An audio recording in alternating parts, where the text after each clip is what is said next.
Welcome to the evening news from the Hum. Good evening, I'm your host David O'Reilly. This week, with a 5% increase in our population in 1 year, we go over to Gearoid O'Colmain on who and what is driving the migrant crisis. An update from Newtownmountkennedy, a year of elections, keeping up with the aspiring candidates on the campaign trail as we announce a change in format to the Hum's weekly bulletin for the coming month. We take a look at the housing crisis, with fewer Irish people owning their own homes according to the ERSI, under 40s being most affected, and the tender issued by the Dept of Integration seeking housing for asylum seekers. We cast an eye over the natural environment as our summer is finally here, and we go over to Tara for the weekend's weather. Tonight we delve into the troubling migration trends gripping Europe. In recent years, the continent has been inundated with waves of refugees fleeing conflict, political turmoil and economic hardship in regions such as Syria, Afghanistan, Iraq and North Africa. According to Eurostat, Europe has struggled to cope with the sheer volume of asylum seekers, with over 5 million seeking refuge since 2015. In Ireland in 2022, according to Eurostat data, there were 250,000 non-national arrivals, which is equivalent to nearly 5% increase in our population in 1 year in the midst of a housing crisis. Meanwhile, labour migration exacerbates tensions as job opportunities become increasingly scarce for native Europeans. Remittances from migrants may provide a lifeline for some families, but they also drain resources from host communities already struggling to provide basic services. Integration efforts falter. As Europe grapples with these challenges, we now go over to our foreign correspondent, Gearoid O'Colmain, who has been looking deeper into what is driving this crisis that is changing Europe and Ireland as we know it. Gearoid, who, what and why is driving the migrant crisis in recent decades? Has it always been this way, or has something changed? Because the scale of demographic change seems different. Mass migration policy is essentially part of the European Union ideology. One of the founding fathers of the European Union was a chap called Gearoid O'Colmain, and he wrote books describing the future of Europe as a future of a new mixed race that would be sort of ruled over by what he described as a Judaic ruling class. He himself was a mixed race. He was partly Jewish, partly Japanese, and he became very much the ideologue of the ideology of the European Union. There is even a prize, the Gearoid Prize, today in the European Union, and various leaders like Angela Merkel of Germany have received this prize for their contribution to advancing that policy. This is the destiny essentially of Europe according to the ruling class. This is essentially where this is going to go in their view. So what's happening on the ground is essentially you have two processes happening. One is a destabilization of the developing world.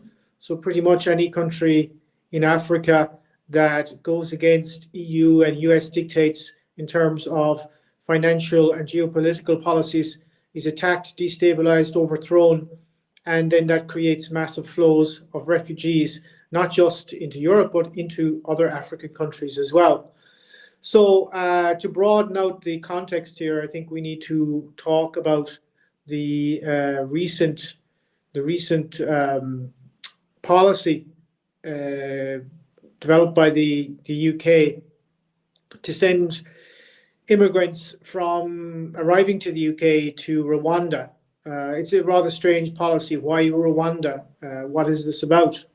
Well, just take that case of Rwanda. There are many migrants, obviously, coming from that region of the world, Central Africa. The current leader of Rwanda, Paul Kagame, was put into power by the CIA, the Israeli Mossad, and British intelligence. From 1990 to 1994, he invaded Rwanda and caused the genocide.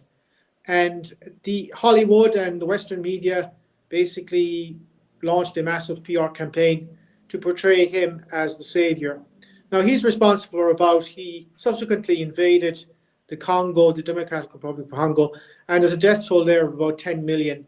Nothing in the Western press about this, no reports, nobody's interested in who's responsible. But his backers are people like Bill Clinton, Tony Blair, and that is the British connection with Rwanda. Rwanda became a protectorate of Britain when they changed their language from French to English, and they became essentially part of the Anglo-American Zionist nexus.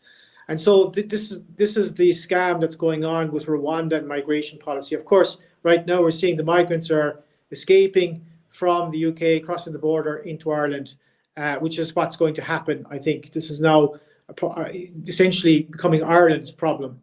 So you can see here that this cronyism with dictators in the third world preventing the development of African countries and the developing world in general, and then the encouragement of mass flows of migration.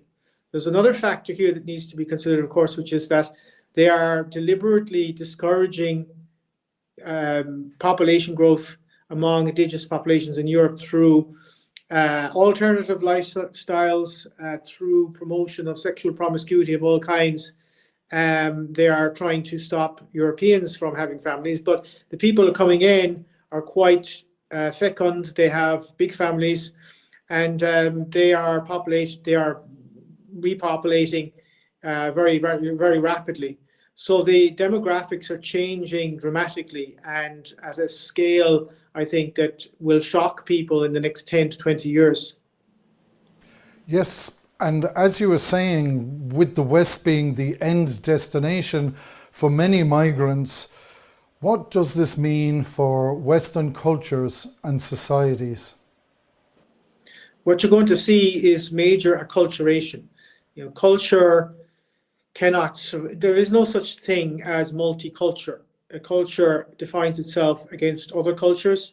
When you have multicultural, what you really have is a sort of Clockwork Orange type dystopia where nobody has any real culture anymore, and you get new sort of socially engineered urban cultures. And we're already seeing that.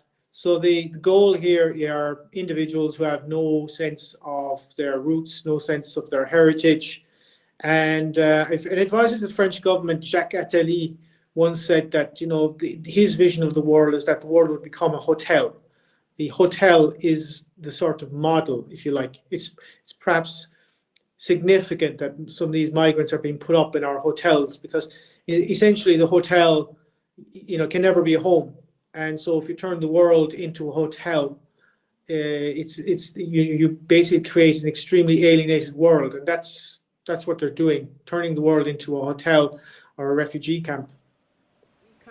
Recently, the new Kenyan mayor of Derry doubled down on her claim that those opposing these huge demographic and cultural changes in their communities and homelands should be considered domestic terrorists.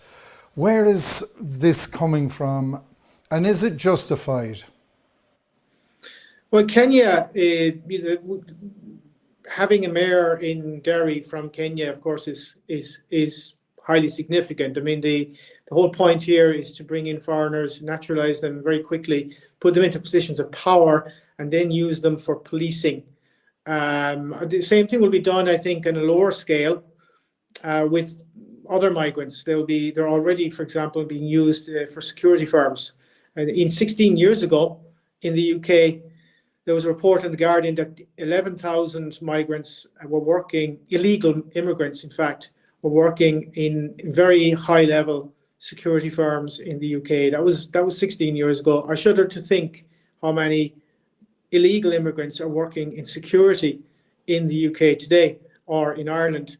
So they're obviously now being used as the shock troops of this new form of policing, of thought police. So, to come back to the wider picture here, Kenya is a country that has experienced a lot of prejudice from the West anytime they've gone against Western policy and favored development, turning towards China for economic development. Their leader, Kenyatta, was targeted by the International Criminal Court a few years ago. He was acquitted because they couldn't find him guilty. But he described the International Criminal Court as a racist organization. It certainly is. It attacks anybody who goes against US, European oligarchical interests. And this is the context in which all of this is happening, because if those countries were developing and if European leaders and American leaders were aiding that process instead of trying to invade, set up military bases, exploit, and so on, we wouldn't be seeing this level of immigration. We're always going to have immigration, but we're not going to have something like we're having immigration now at the level of population replacement, very significantly and very rapidly. So the question really here isn't even immigration as such; it's population replacement. It's a much deeper problem, and this is what we're seeing here with this mayor. I mean, this is an example of what's happening. I think we'll see more and more of this, but I think we'll also see more and more policing on the ground level by a lot of these illegal immigrants. Well, thanks, Gearoid. We will follow this.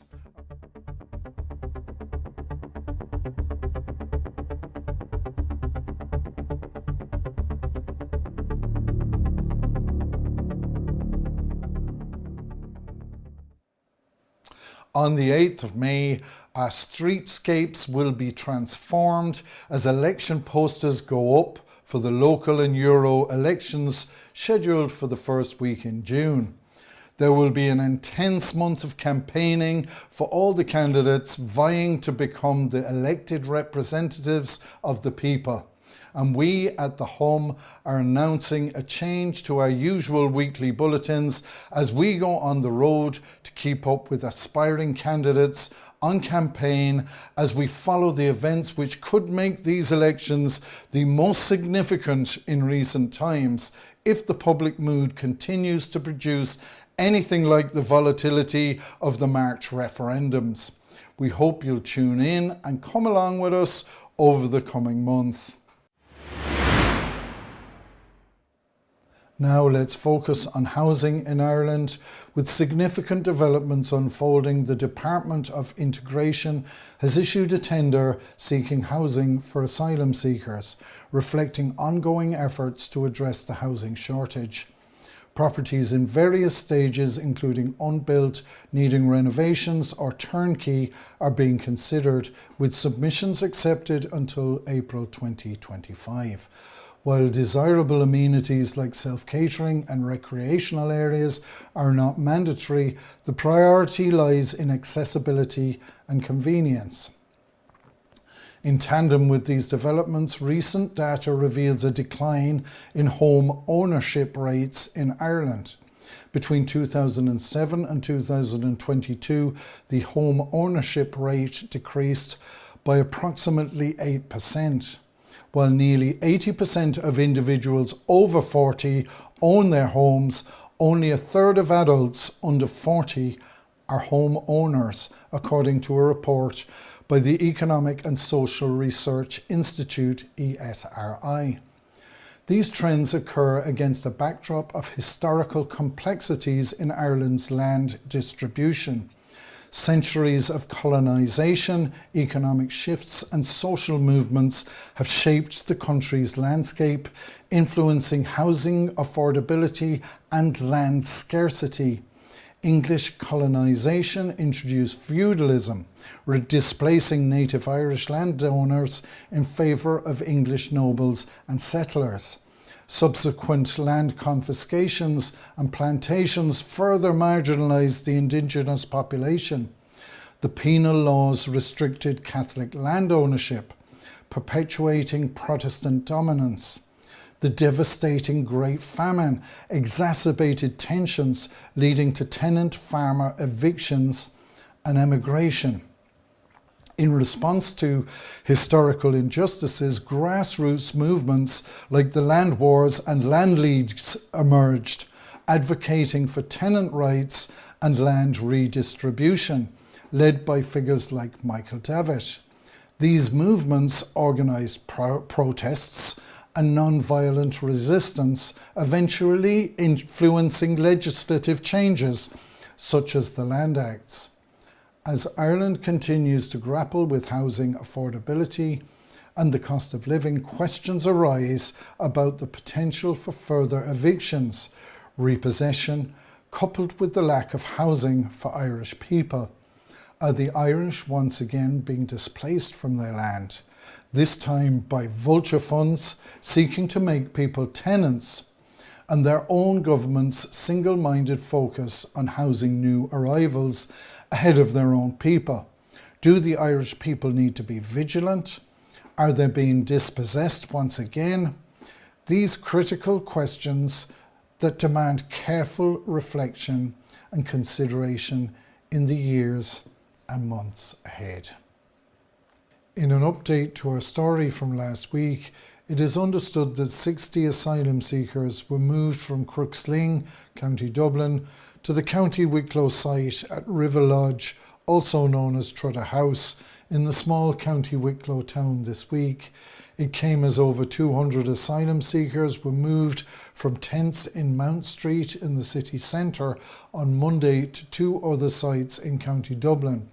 Social media recorded tense scenes in Newtownmountkennedy village between some locals and asylum seekers after their arrival.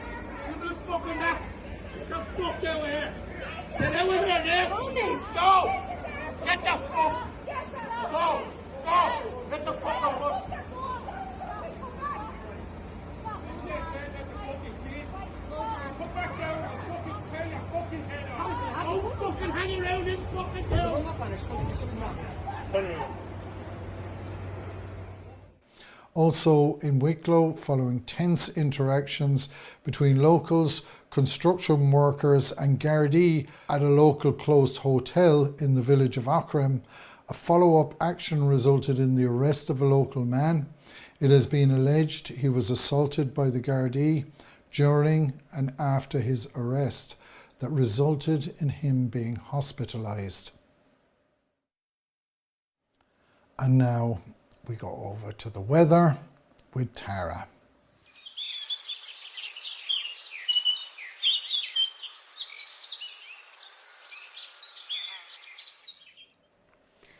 Good evening and welcome to the Weather with the Hum. I'm Tara and now we'll have a look at the weather forecast for today, tonight and tomorrow. For the rest of the day we can expect cloudy skies with scattered outbreaks of rain and drizzle in many areas, although a few limited bright or sunny spells may break through the cloud. The driest and lengthiest sunny spells will be in Ulster and southwest Munster, and highest temperatures will range from 12 to 19 degrees Celsius, with the warmest conditions expected in Ulster. Breezes will be light and southwesterly or variable in direction, and moving into tonight, we can anticipate further scattered outbreaks of rain and drizzle, with some areas experiencing mist and fog as well. Lowest temperatures will range from 5 to 11 degrees Celsius, with the coolest conditions in the southwest, where some clear spells may develop. Breezes will be light and southwesterly to westerly or variable in direction. Saturday will bring another mostly cloudy and misty day, with scattered outbreaks of rain and drizzle particularly prevalent across the north and the east.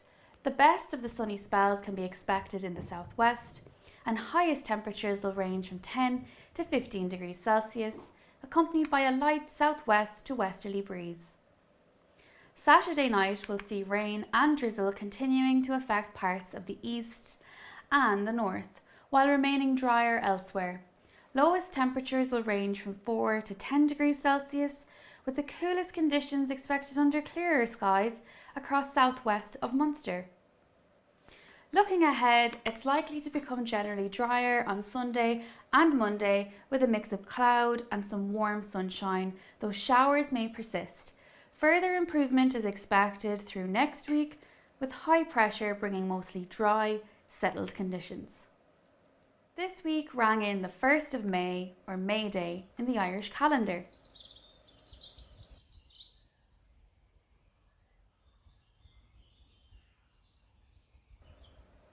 Bealtaine brings forward the Irish summer, so the wild garlic has bloomed.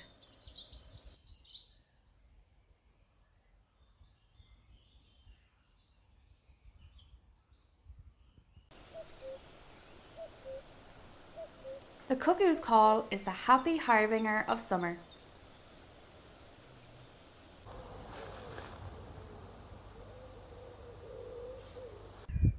This foal is getting to know herself.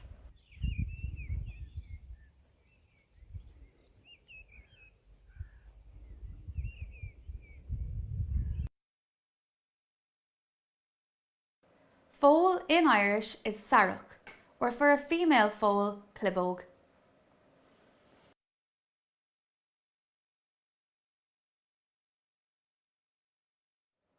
Thanks for tuning in. That wraps up your weather forecast for today, tonight and tomorrow. Have a lovely weekend. Back to David in the studio.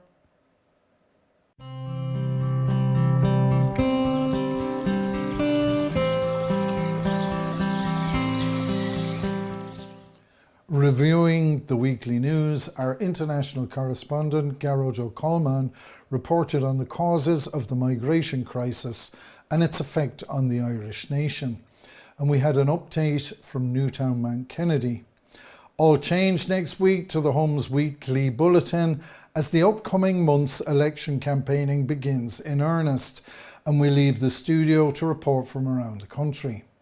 A reflection on Ireland's historical discomfort with tenancy and international pressures contributing to our current housing crisis.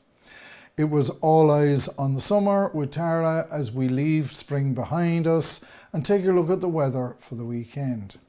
I'm your host, David O'Reilly, wishing you the best for the weekend, and do check in with us again next week for the Home. Iahwaiagif.